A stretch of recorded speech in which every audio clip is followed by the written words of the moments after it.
She thought she had found the perfect love, the kind that only exists in movies. Between luxurious dinners and sweet promises, everything seemed like a dream.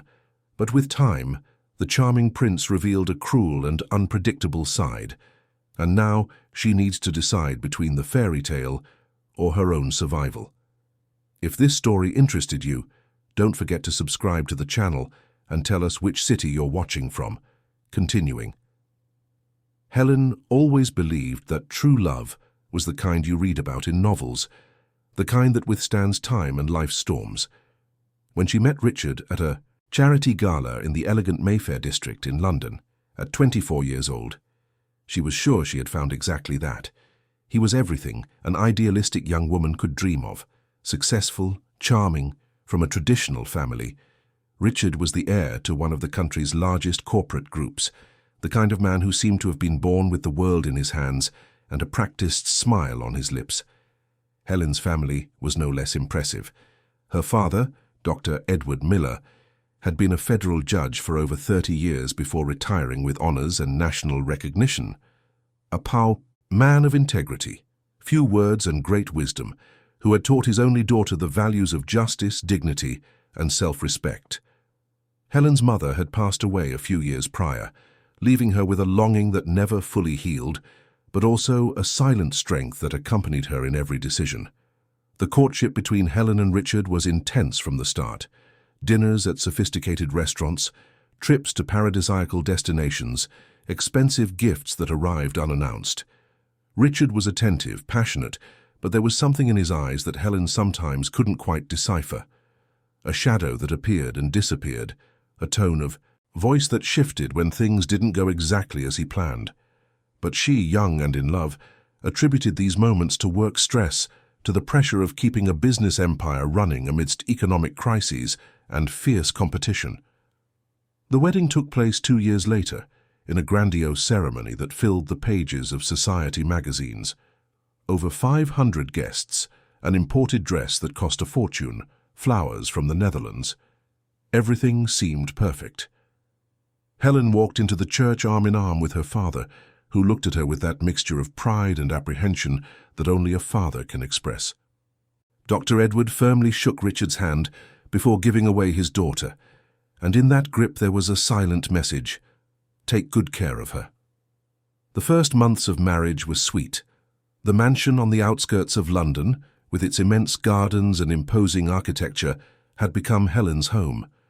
She decorated each room with care, choosing soft colors and elegant furniture that reflected her refined taste. Richard would arrive from work and find her on the veranda, reading a book or tending to the orchids she cultivated with dedication.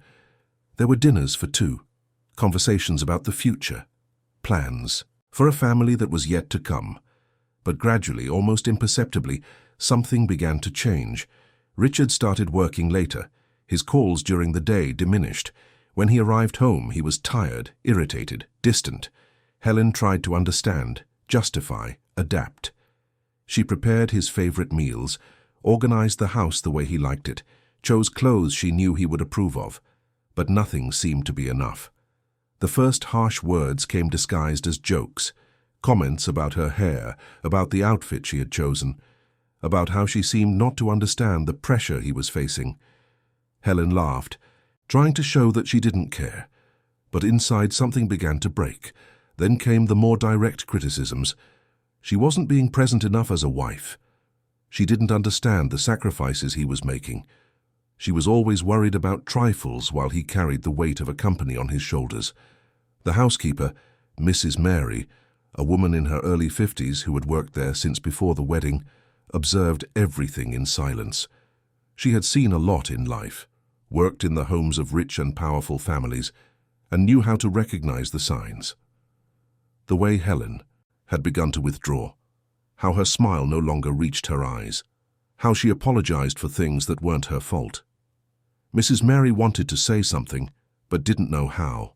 After all, who was she to interfere in her employers' lives? Mr. Arnold, the property's security guard, also noticed. On nights when he was on duty, he heard raised voices coming from the house. He couldn't distinguish the words, but the tone was unmistakable. There were arguments that extended into the early hours, doors slamming shut, heavy silences that followed the verbal storms. He also felt powerless. His job was to protect the property from external threats. But what about when the threat was internal? Helen began to isolate herself. Her best friend Julia, with whom she had been inseparable since adolescence, started receiving fewer and fewer calls. When they spoke, Helen said everything was fine, just busy with married life, with the house, with social engagements. But Julia knew that voice. She knew the silences between the words, the pauses that were too long, the forced laughs. She tried to arrange meetings, but Helen always had an excuse. Richard preferred her to stay home. There was an important dinner. She wasn't feeling well. Dr. Edward also began to notice that something wasn't right.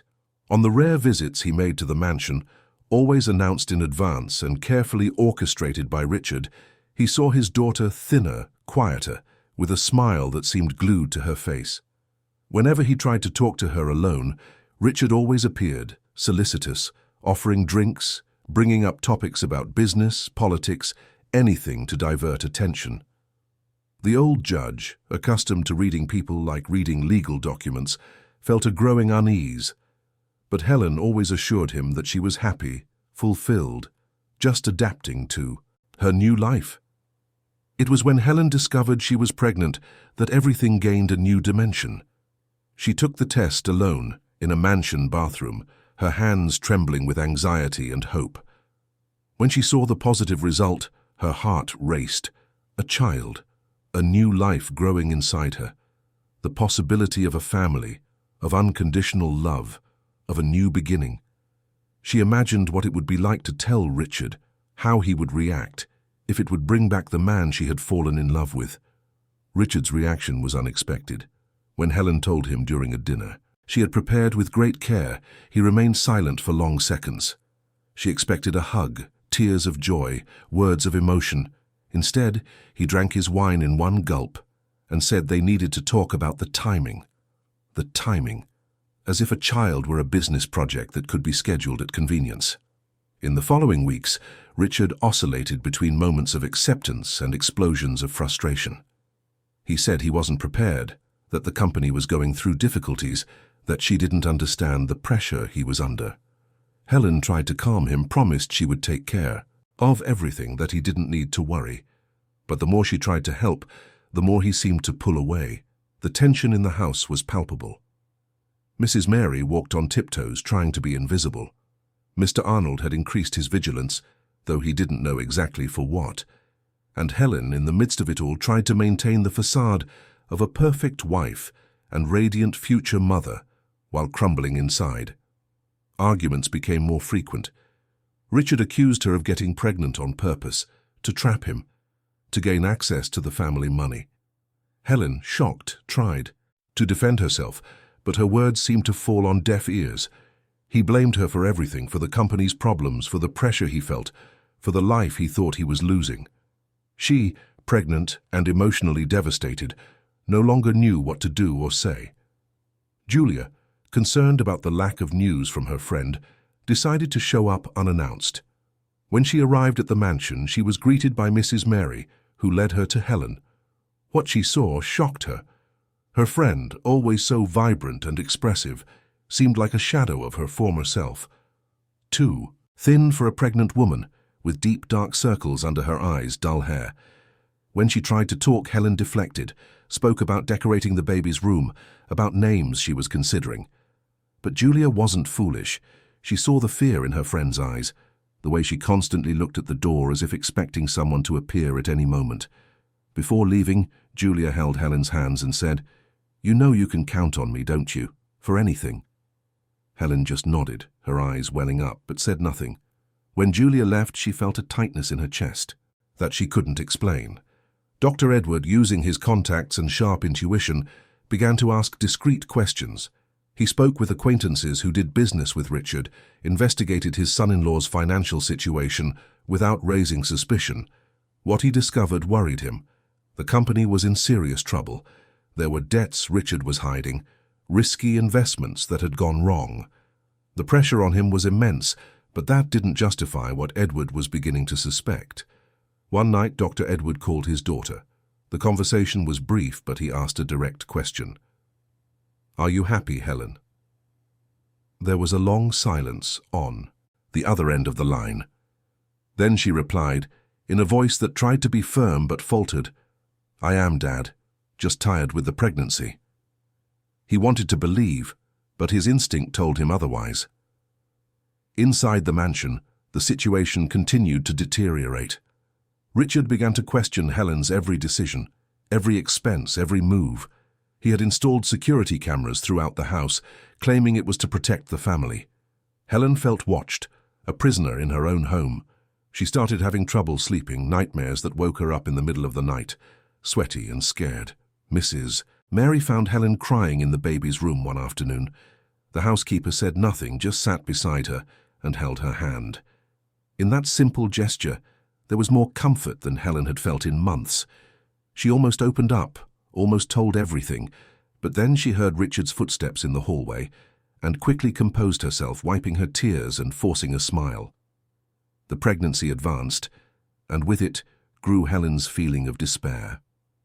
She wondered what it would be like to bring a child into that environment, how she could protect it if she couldn't even protect herself.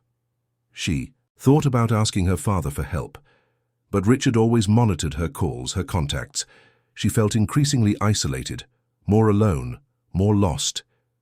It was on a particularly tense night that everything changed. Helen wouldn't be able to describe exactly what happened. She remembered a heated argument, cruel words being thrown from both sides, feeling a sudden dizziness, her legs giving way. And then, darkness. When she woke up, she was in a place with very white lights, voices around her, a tightness in her chest that wasn't physical. It took her a few seconds to realize she was in a hospital. What Helen didn't know in that moment of confusion and pain was that her life was about to change completely, that night would mark the beginning of the end of one phase and the painful start of another, that the security cameras Richard had installed to control her would become her liberation, and that sometimes you have to fall completely to learn to rise stronger. Tell me your opinion of this story and how you think it will end. St. Jude's Hospital, one of London's most renowned, was a place Helen only knew in passing. She never imagined she would wake up there, in a narrow bed surrounded by monitors emitting rhythmic sounds and blinking lights.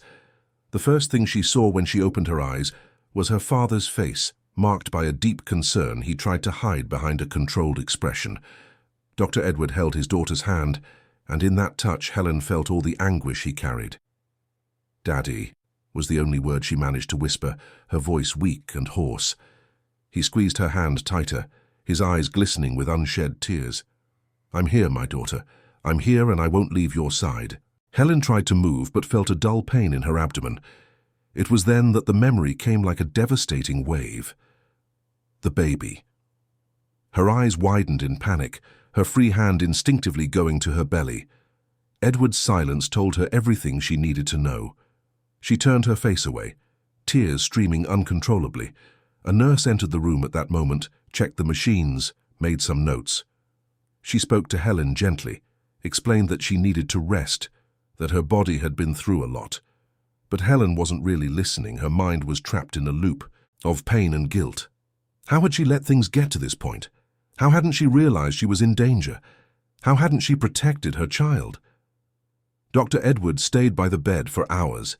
He watched his daughter sleep, her face pale against the white hospital sheets, and felt a mixture of anger and helplessness he had never experienced before. He had spent decades judging cases, applying the law, upholding justice. But nothing had prepared him to see his own daughter in that situation. When Richard appeared at the room's doorway, pale and seemingly in shock, Edward had to control himself to avoid doing something he would regret. Richard tried to enter, but Edward blocked his way. "Not now," said the retired judge, his voice low but laden with authority. "We need to talk first." They went out into the corridor, away from Helen's room. Richard tried to explain, said it had been an accident, that Helen had stumbled, that he didn't know what to do. But his words sounded empty, rehearsed. Edward, accustomed to detecting lies, merely looked at him with an expression that made Richard recoil. Inside the room, Helen woke up alone. Her father's absence made her feel even more vulnerable. She looked around, trying to process everything that had happened. A doctor entered, Dr. Fern Adams, a 40-year-old woman with kind eyes and a calm voice. She spoke with Helen, explained her condition, what had happened, the next steps. But she also asked questions. Questions about how she had fallen, about the home environment, about whether there was anything else she wanted to tell. Helen perceived the subtext, but couldn't form the words. Not yet. Julia received the call from Dr. Edward that same night. She was in a work meeting when the phone rang. Seeing his name on the screen, her heart pounded. She knew something serious had happened. When Edward briefly and controlledly told her about Helen's situation, Julia felt her legs weaken. She cancelled all her appointments and rushed to the hospital. Seeing her friend in the hospital bed, Julia couldn't hold back her tears. Helen, on the other hand, was strangely calm, as if she had emotionally detached herself. The two talked for hours, and for the first time in months, Helen began to open up. She spoke about the isolation, about the cruel words, about the constant fear. Julia listened to everything, holding her friend's hand, promising that from then on things would be different. Meanwhile, outside the hospital, something was happening that would change everything. A reception clerk, processing Helen's documents, recognized the name. She had a cousin who had briefly worked at Richard's mansion years earlier, and there were stories. Driven by a mixture of curiosity and concern, she mentioned the case to a colleague. The news began to circulate. Someone mentioned that there were security cameras at the mansion. Someone else remembered that these cameras were sometimes connected to cloud backup systems. Mrs. Mary, who had found Helen on that terrible night and called emergency services, couldn't sleep. She knew there was more to the story than a simple accident. For years working in that house, she had seen things, heard things, and now, with Helen in the hospital, she felt she had a responsibility. That's when she remembered the cameras. Richard had installed several, claiming security, but Mary knew the system password. She had seen Richard type it dozens of times. In an act of courage she didn't know she possessed, Mrs. Mary accessed the security system. She found the recordings from that night. What she saw shocked her, even though she already knew in a way what she would find. She saved the video to a USB drive she kept in her bag for family photos. Her hands trembled as she did so. Then she looked for Dr. Edward's number, which Helen had given her once in case of emergency. When Edward received Mary's call, he was returning to the hospital after a brief trip home to shower and change. The housekeeper's voice was trembling, but determined. She told him about the video, about what she had witnessed over the months. Edward asked her to come to the hospital immediately. He needed to see those images. What Edward watched on Mary's laptop in a reserved room at the hospital confirmed his worst fears. The images showed a heated argument, showed the tension, the loss of control. There was no other way to interpret it. He felt a fury grow within him, but also a clarity. He knew exactly what he needed to do. Mr. Arnold, the security guard, also couldn't find peace. He had heard the arguments that night, seen the ambulance arrive. He decided to seek out Edward as well. His testimony would be crucial. He confirmed the constant tensions, the shouting, the nights when the house seemed like an emotional battlefield. Helen, still in the hospital, began to receive visitors. Besides Julia and her father, other people started to appear. A former university professor who had read about the case in an alumni group. A neighbor who had always noticed something strange, but never knew how to help. Each visit brought with it stories, support, strength. Helen began to realize she wasn't as alone as she had imagined. It was during one of these visits that something unexpected happened. A young woman appeared at the room's door, hesitant. She introduced herself as Camilla and said she needed to speak with Helen. With her permission, Camilla told her story. She had been an employee at Richard's company years earlier. She had suffered constant bullying, public humiliations. When she tried to report it, she was fired and threatened.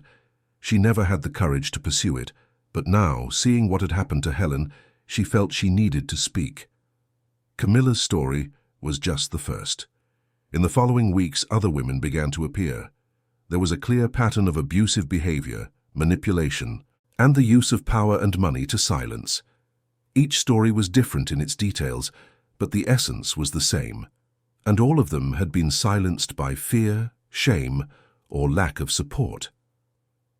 Edward, using his contacts in the judiciary, began to build a case. He contacted a public prosecutor he knew, Dr. Marina Saunders, a brilliant and determined woman who had built a career defending cases of vulnerable individuals. When Edward showed her the evidence, Marina remained silent for long minutes. Then she said, "We will bring justice." Richard, meanwhile, tried to control the damage. He hired the best lawyers money could buy. He initiated a discreet media campaign, trying to shape the narrative. But the video leaked. No one ever knew exactly how, but within hours it was circulating in WhatsApp groups, then on social media. The reaction was explosive. Demonstrations began to happen in front of the hospital. Women of all ages carrying signs, candles, flowers. They sang, cried, hugged each other. The movement grew rapidly. Hashtags spread. Helen's story touched an exposed nerve in society. So many women saw in her their own stories, their own silenced pains. Helen, still physically fragile but beginning to strengthen emotionally, made a decision. She would speak publicly.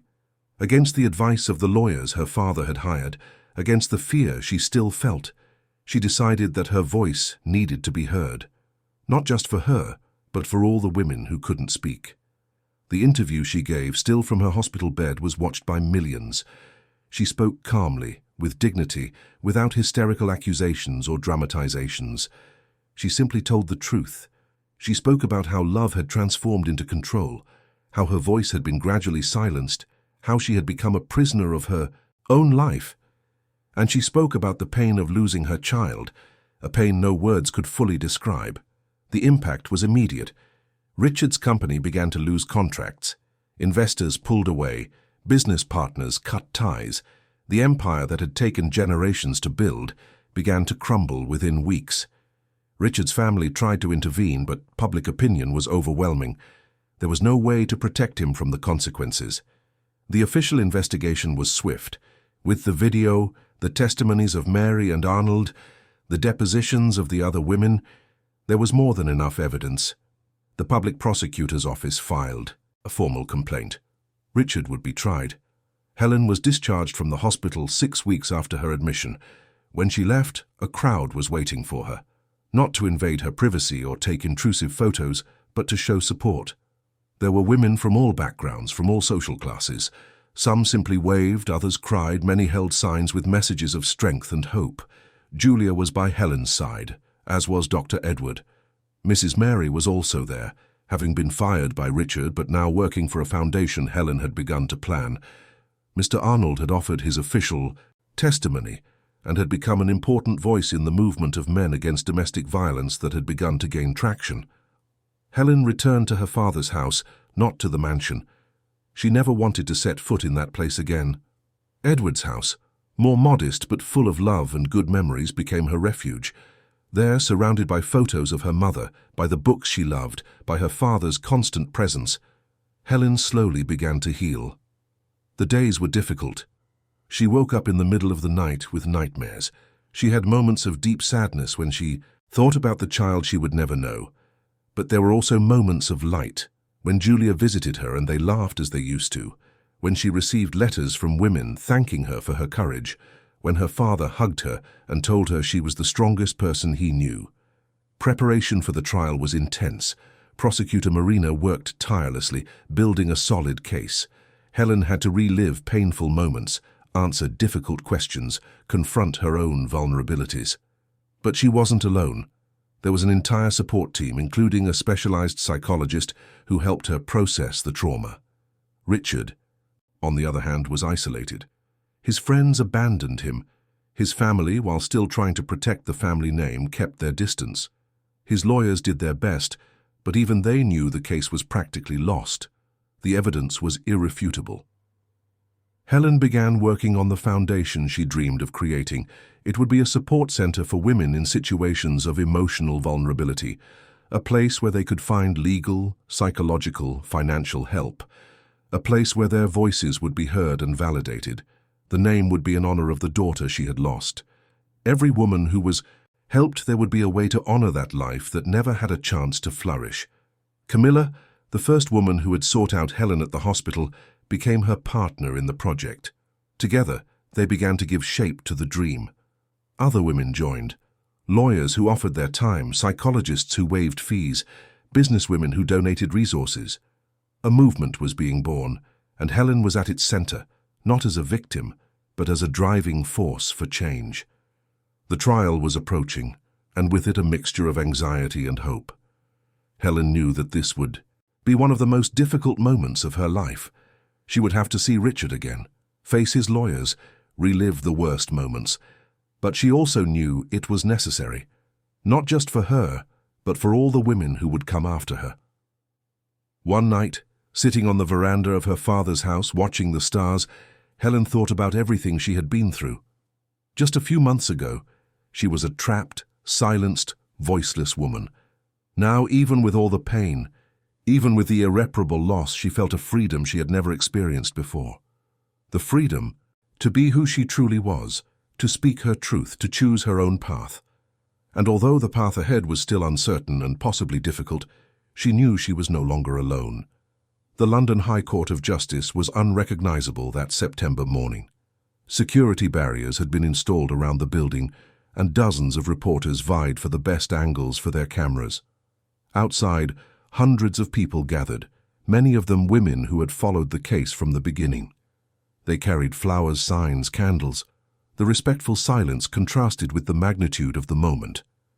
Everyone knew that this trial went beyond an individual case. It was about recognition, about justice, about change. Helen arrived accompanied by her father, Julia, and Mrs. Mary, who had become more than a former employee, but now a true friend and crucial witness. When she stepped out of the car, the sea of people respectfully parted. Some cried, others waved in silence. Helen wore a simple navy blue dress, her hair pulled back, no jewelry apart from a small chain that had belonged to her mother. She wanted her testimony to speak for itself without distractions. As she entered the courtroom, she felt the weight of the moment. Those corridors had seen her father walk through them for decades, applying the law, defending justice. Now it was she who sought justice, and the irony was not lost on her. Edward walked beside his daughter, his presence silent but powerful. He could not be on the front lines of the case, but his moral influence was undeniable. Richard was already in the courtroom when Helen entered. She saw him glance, sitting between his lawyers, his face thinner, his posture tense. He looked at her for a second, and in that gaze there was something she couldn't quite decipher. Regret, anger, fear, perhaps all of it combined. She looked away and focused on what was to come. The judge presiding over the case, Dr. Beatrice Nelson, was known for her seriousness and impartiality. A woman in her 50s with grey hair tied in an elegant bun, she commanded the room with authority as soon as she entered. The silence was immediate. She explained the rules, the procedures, and began the trial. Prosecutor Marina Saunders delivered her opening statement masterfully. With a firm voice, but without unnecessary dramatizations, she outlined the case. She spoke about the pattern of behavior, about the evidence, about the witnesses. She showed the video that had already been widely circulated, but which still caused a murmur in the room. She spoke about the consequences, not only for Helen, but for her child who would never be born. And she concluded by saying, "This is not just a case about what happened on one night. It is about what happened on thousands of nights over the course of years." The defense lawyers, an expensive and experienced team, tried to construct a different narrative. They spoke about the business pressure Richard faced, about undiagnosed mental health problems, about the complexity of marital relationships. They tried to minimize, justify, relativize. But their words sounded hollow in the face of the evidence. The first day of the trial was dedicated primarily to opening arguments and the first testimonies. Mrs. Mary was called. With her hands trembling slightly, she recounted what she had witnessed. She spoke about how Helen had changed over the months, how the atmosphere of the house had become tense and oppressive. She described the night of the incident, When she found Helen unconscious and immediately called emergency services, under cross-examination by the defense lawyers, she remained firm. Yes, she was sure of what she had seen. No, she had nothing to gain by lying. She was there because it was the right thing to do. Mr. Arnold was next. He confirmed hearing frequent arguments, described the tension he felt while securing the property. He spoke about how Helen seemed increasingly withdrawn, how she avoided eye contact, how she always seemed alert, always tense. Richard's lawyers tried to discredit him, questioning his position as an external observer, but Arnold was not intimidated. He knew what he had seen and heard. Camilla, the former employee who was the first to seek out Helen, also testified. Her testimony brought an additional dimension to the case. She spoke about Richard's pattern of abusive behavior in the workplace, about how he used his position of power to intimidate and control. Other former employees confirmed similar stories. A clear pattern emerged. Richard was not just a problematic husband, but someone with a consistent history of abusive behavior in multiple contexts. On the second day, it was Helen's turn to testify. The moment she both dreaded and knew was necessary. When her name was called, she stood up, walked to the front of the room and took the oath. Her voice was firm, but her hands trembled slightly. Prosecutor Marina conducted the initial questioning with sensitivity, allowing Helen to tell her story in her own words. Helen started from the beginning. She spoke about how she met Richard, about their courtship, about how he seemed to be the perfect man. She described the gradual change after the wedding, the small criticisms that became constant humiliations, the progressive isolation. She spoke about the pregnancy and how that news, which should have been joyful, had become another point of tension. She described the constant fear, the feeling of walking on eggshells, of never knowing what would provoke the next outburst of anger. When Marina asked about the night of the incident, Helen paused. She closed her eyes for a moment, took a deep breath, and then recounted it. She described the argument, the cruel words, the moment she felt something was terribly wrong with her body. She spoke about waking in the hospital and realizing she had lost her child. Her voice faltered at this point. Tears began to fall, but she continued. She needed to finish. She needed her story to be heard in full.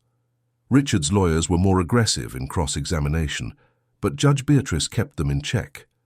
They tried to question Helen's memories, suggest that she might be exaggerating or misinterpreting events. But Helen remained consistent.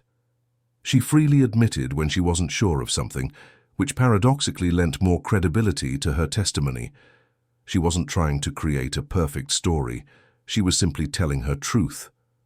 When Helen finished and returned to her seat, she felt immense relief. Not because it was over, but because she had finally said everything she needed to say. Julia squeezed her hand. Mrs. Mary offered her a tissue, and Dr. Edward looked at her with deep pride in his eyes. In the following days, other specialists testified. A trauma-specialized psychologist explained the pattern of abusive behavior and its psychological consequences. A doctor spoke about Helen's injuries and what had caused the loss of the pregnancy. A technology expert explained the camera system and authenticated the video that had become central to the case. Richard chose not to testify, exercising his right to remain silent. His lawyers argued that he was emotionally unable, that the trial was too traumatic. But this decision was seen by many as a tacit admission of guilt. If he truly had nothing to hide, why wouldn't he defend his own version of events? The closing arguments took place on a rainy Friday. Prosecutor Marina delivered a powerful speech, piecing together all the evidence showing the clear, undeniable pattern. She asked not for revenge, but for justice. Justice for Helen, for all the women who had suffered at Richard's hands, and for the memory of the child who never had a chance to be born. When she finished, there were tears in many eyes in the room. The defense did its best, but it was a losing battle. They appealed for compassion, spoke about redemption, about second chances. But even as they spoke, it was clear that their words sounded hollow against the weight of the evidence. Judge Beatrice announced that she would deliver her verdict the following Monday. The weekend that followed was one of the longest in Helen's life. She tried to keep busy, worked on plans for the foundation, spent time with her father and Julia. But the anxiety was constant, a pressure in her chest that wouldn't disappear. On Monday, the courtroom was even more crowded. People had arrived hours earlier to secure a seat. When Judge Beatrice entered, the silence was absolute. She began by reading a detailed analysis of the case, the evidence, the testimonies. It took almost an hour, during which time seemed to drag. Finally, she reached the verdict. Richard was found guilty on all charges. The room erupted in reactions. Some cried with relief. Others applauded before being silenced by the judge. Richard lowered his head, his shoulders slumping. For the first time since the trial began, he looked truly broken. The sentence followed. 20 years in closed regime, with no possibility of immediate appeal. The judge explained her decision. The evidence was clear, the pattern of behavior was undeniable, and the consequences had been devastating. She also ordered Richard to pay substantial compensation to Helen, although everyone knew that no amount of money could compensate for what she had lost. When Helen left the courthouse, the crowd outside was in respectful silence. Then, slowly, applause began. It was not applause of celebration, but of recognition, solidarity, and hope. Helen stopped on the courthouse steps, looked at those hundreds of faces, and felt something she hadn't felt in a long time: hope for the future. The press wanted interviews, but Helen requested privacy. She would make a written statement later. For now, she just wanted to go home, hug her father, and process everything that had happened. That night, at Dr. Edwards' house, a small group gathered. Julia was there, as were Mrs. Mary and Mr. Arnold. Camilla and some of the other women who had testified also came. It wasn't a celebration in the traditional sense. It was more a moment of collective recognition, of shared healing. Mrs. Mary brought a simple cake she had made.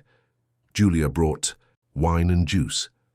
They talked for hours, not just about the trial, but about the future, about the foundation Helen was creating, about how they could help other women, about the changes they hoped to see in society.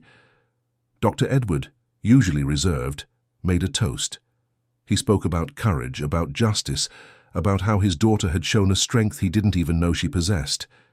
He spoke about how proud he was, not just of the trial's outcome, but of the woman she had become through all that ordeal.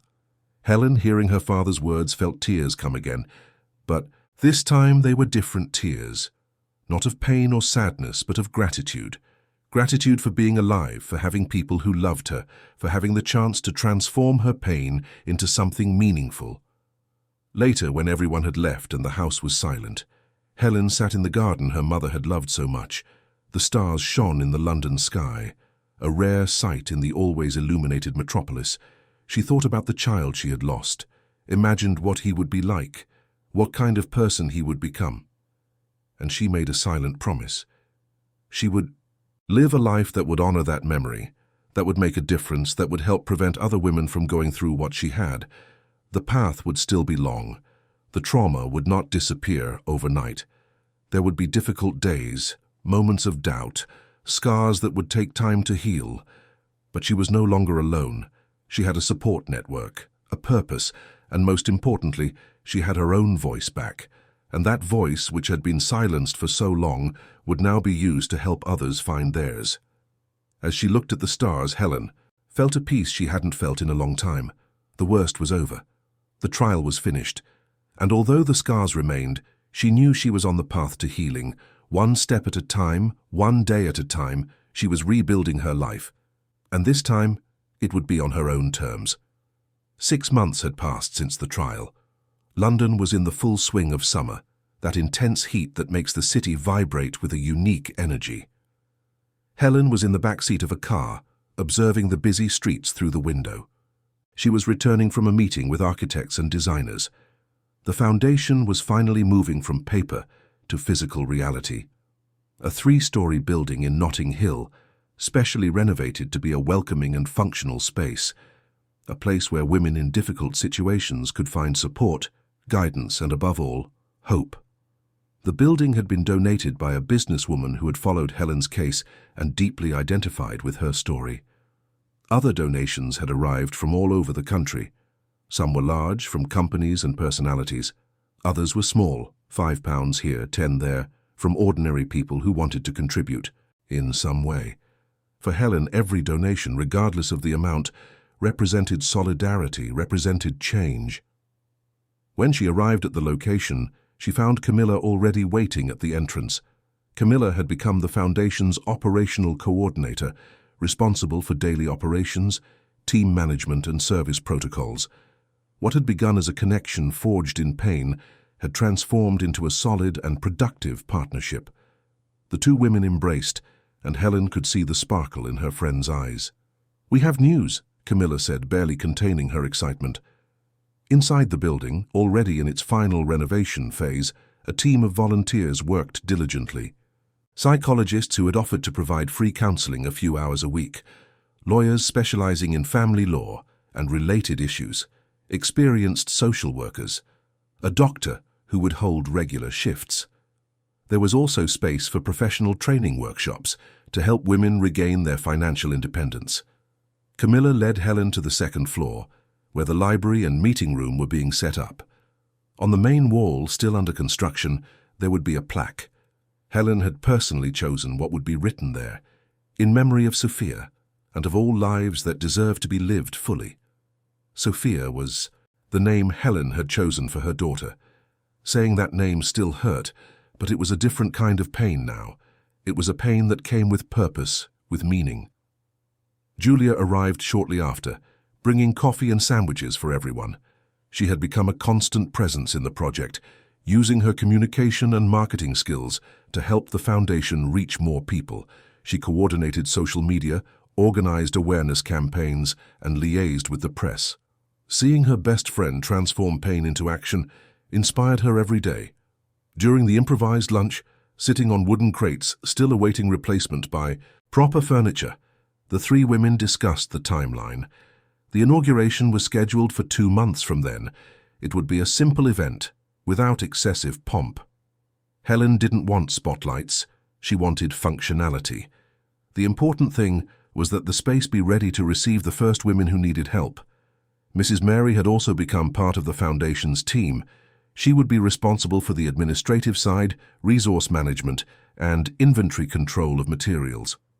Her practical knowledge, attention to detail, and tireless dedication made her a fundamental part.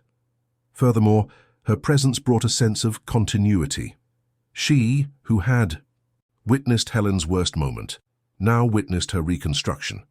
Mr. Arnold, although still working as a security guard elsewhere, had volunteered to train the Foundation's security team. But his role went beyond that. He had become an active voice in conversations about masculinity and responsibility. He participated in lectures, spoke in schools, tried to educate men about the importance of recognizing and combating abusive behaviors. His transformation from silent observer to active activist was one of the most inspiring stories that had emerged from all that tragedy. Dr. Edward, in turn, had used his contacts to ensure the Foundation had the necessary legal and institutional support. He had met with judges, prosecutors, public defenders, building a network of partners who could refer cases and offer legal support. Although officially retired, he had found a new purpose in helping his daughter build something meaningful. One afternoon, Helen received a letter that deeply moved her.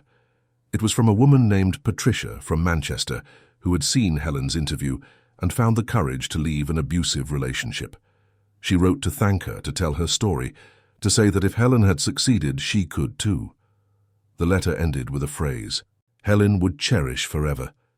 You gave me back my voice when I thought I had lost it forever."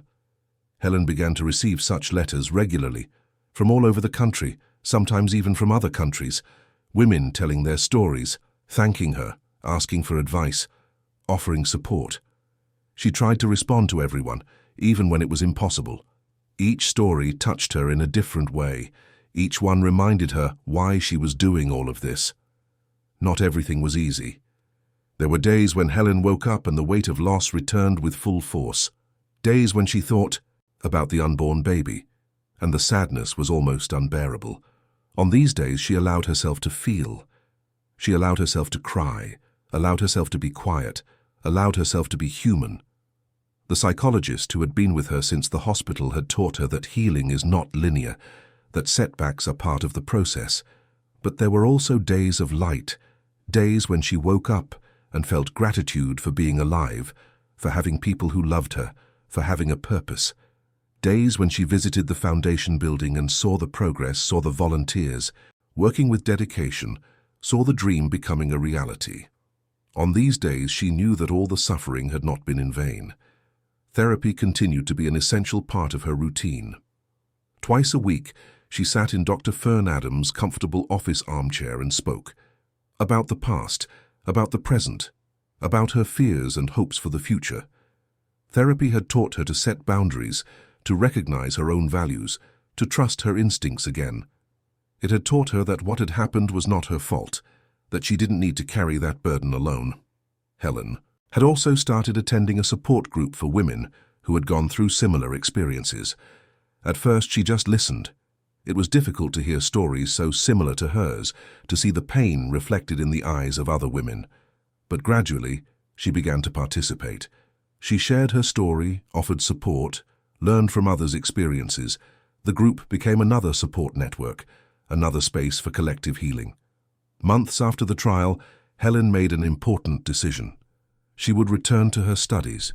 She had interrupted her master's in psychology when she married Richard, one of the many things she had set aside to accommodate the life he wanted them to live. Now she would resume.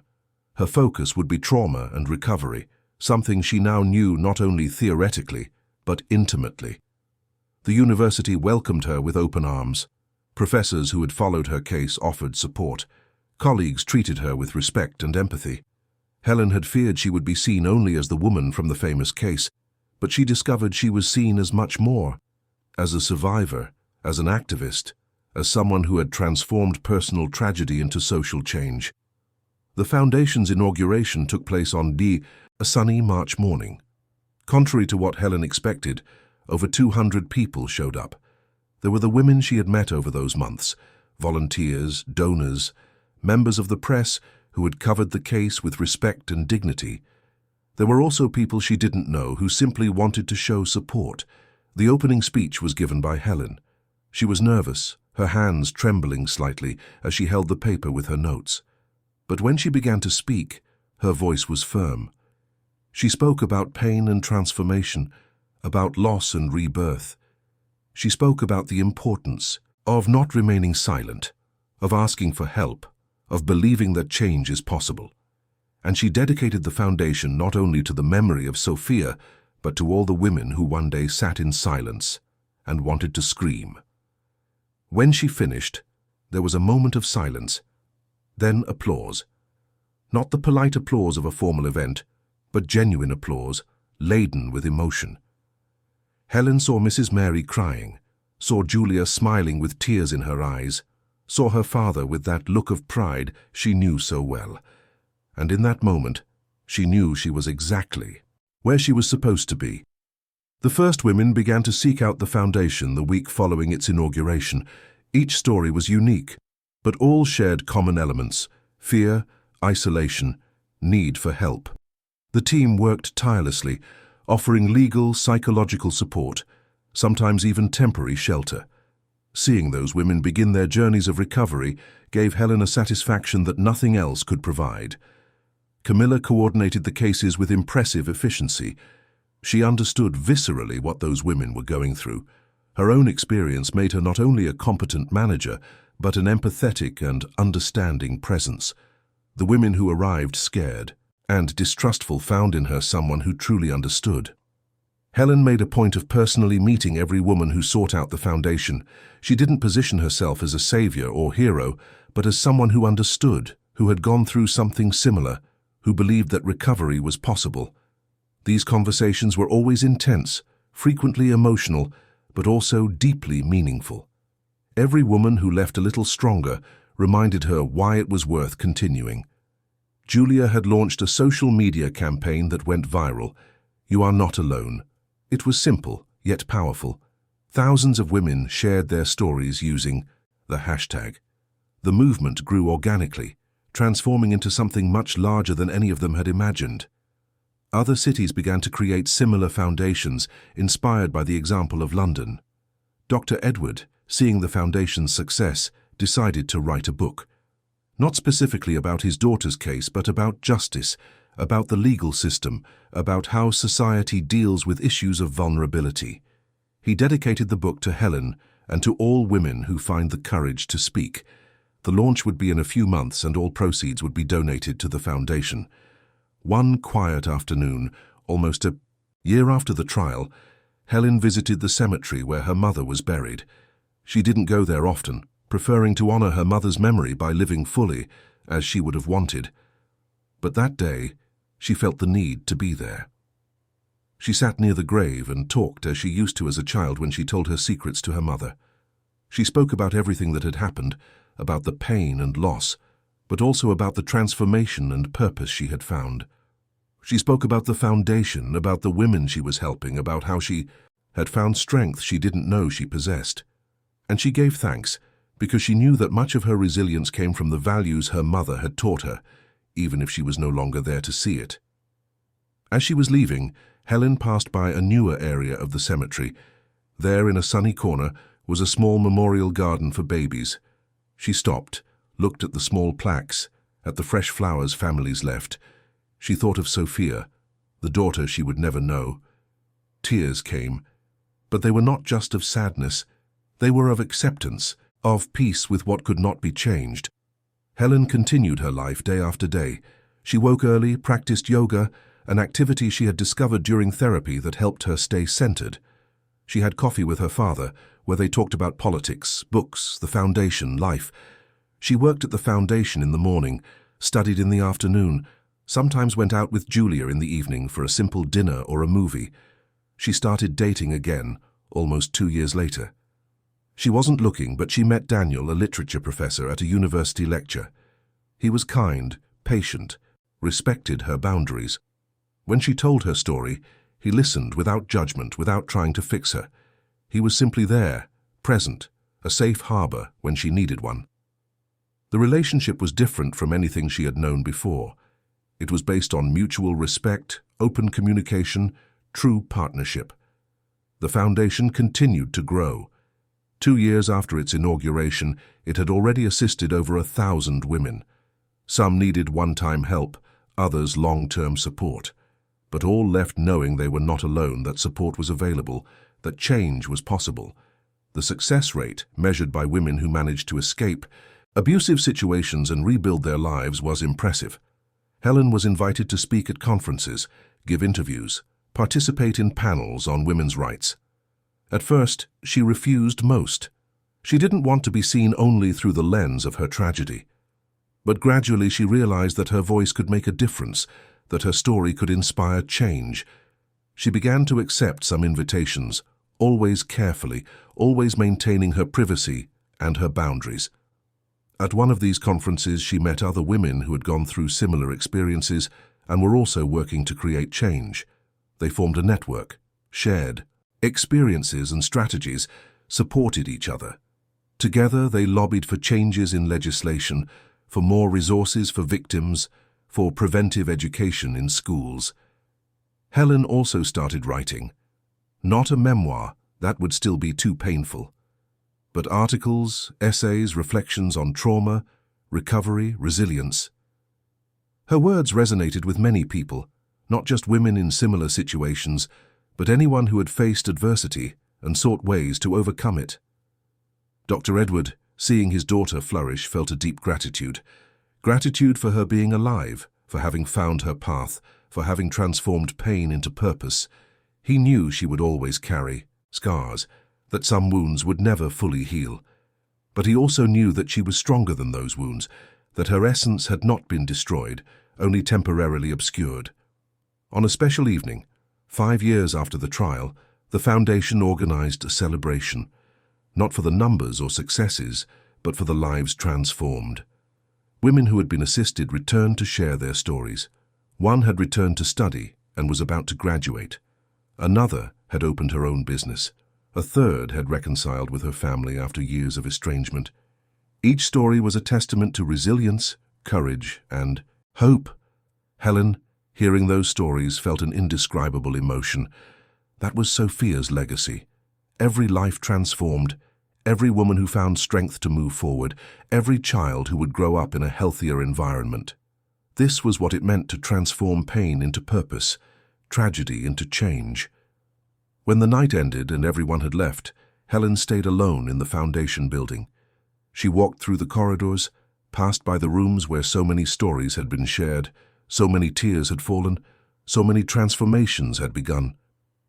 She stopped in front of the plaque with Sophia's name and placed her hand over the letters. She thought about everything she had been through, about who she was before and who she had become. She thought about the scared and silenced woman who had woken up in that hospital years ago, and the woman she was now, strong, with her own voice, making a difference.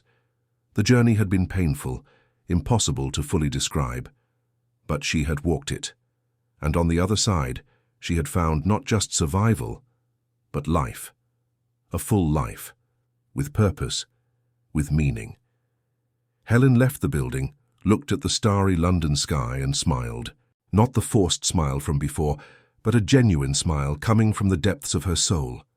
Tomorrow would be a new day, with new challenges and new possibilities, and she was ready, she was alive, she was free, and she was making a difference. And that, after all, was all that mattered. End of story. Dear listeners, we hope Helen's story has touched your heart. If you were moved, leave your like, subscribe to the channel, and tell us in the comments what stood out to you the most. Every day we bring intense stories like this that reveal the deepest side of the human soul. We await you in the next episode.